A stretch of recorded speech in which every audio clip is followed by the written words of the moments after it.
আমি যতবার বিপদে পড়েছি, আমল করেছি, আল্লাহ এর ফলাফল আমাকে হাতে হাতে দিয়েছেন। এই পর্যন্ত সারা পৃথিবী থেকে 10 লক্ষের উপরে এই আমল করে যারা আমার কাছে ফোন করে। আফ্রিকা থেকে, আমেরিকা থেকে, লন্ডন থেকে 9 লক্ষের উপরে তো মানুষেরা এই আমলের শেয়ার করেছে। হযরত মুজাদ্দিদ রহমতুল্লাহ আলাইহি তার কিতাবে লিখেছেন, কোনো মুসলমান যদি বিপদে পড়ে, কোনো মুসলমানের মেয়েটার যদি বিবাহ না হয়, কোনো মুসলমান যদি অনেক ঋণগ্রস্ত হয়, কোনো মুসলমান যদি দুশ্মনের দ্বারা আক্রান্ত হয়, কোনো মুসলমান যদি মিথ্যা মামলা মোকদ্দমাতে ফাঁসিয়ে থাকে, কোনো মুসলমানের মেয়েটার যদি তালাক হয়ে যায়, কোনো মুসলমান যদি কঠিন কোনো অসুস্থতাতে পড়ে, কোনো মুসলমান যদি এমন কোনো বিপদে পড়ে যে বিপদ থেকে উদ্ধারের কোনো রাস্তা নেই, ওই মুসলমান যদি আমলটা করে, 499 প্রথমে 100 বার দরুদ শরীফ পড়বে।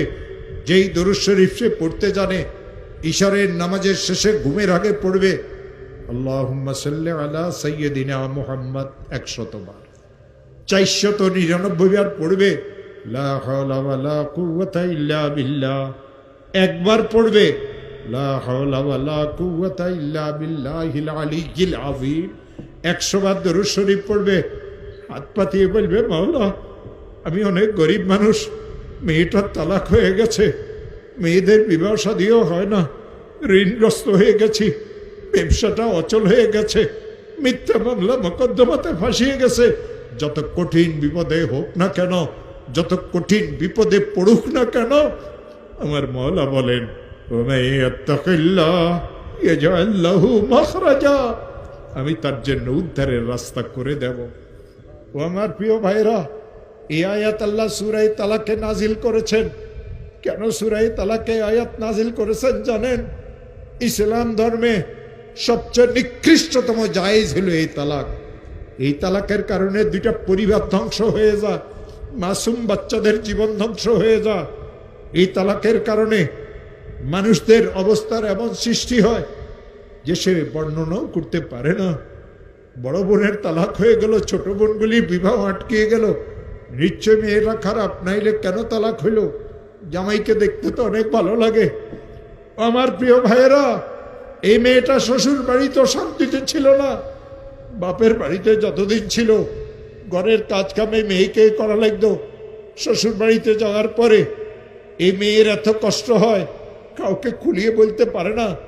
বাপ গরিব মানুষ, বাপের কাছেও বলতে পারে না, নীরবে সহ্য করে। যৌতুক নামের এক অভিশাপ মুসলমানদের ঘরে ঘরে ঢুকেছে। ইসলাম ধর্মে যৌতুক হারাম, ইসলাম ধর্মে যৌতুক হারাম।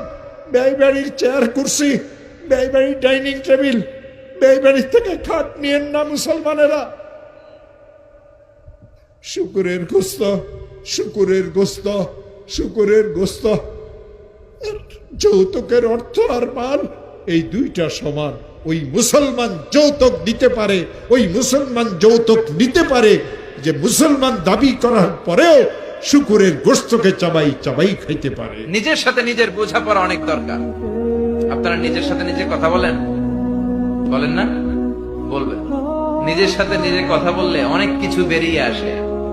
আপনি আপনার মনকে জিজ্ঞেস করবেন, মন আপনারা ঠকাবে না।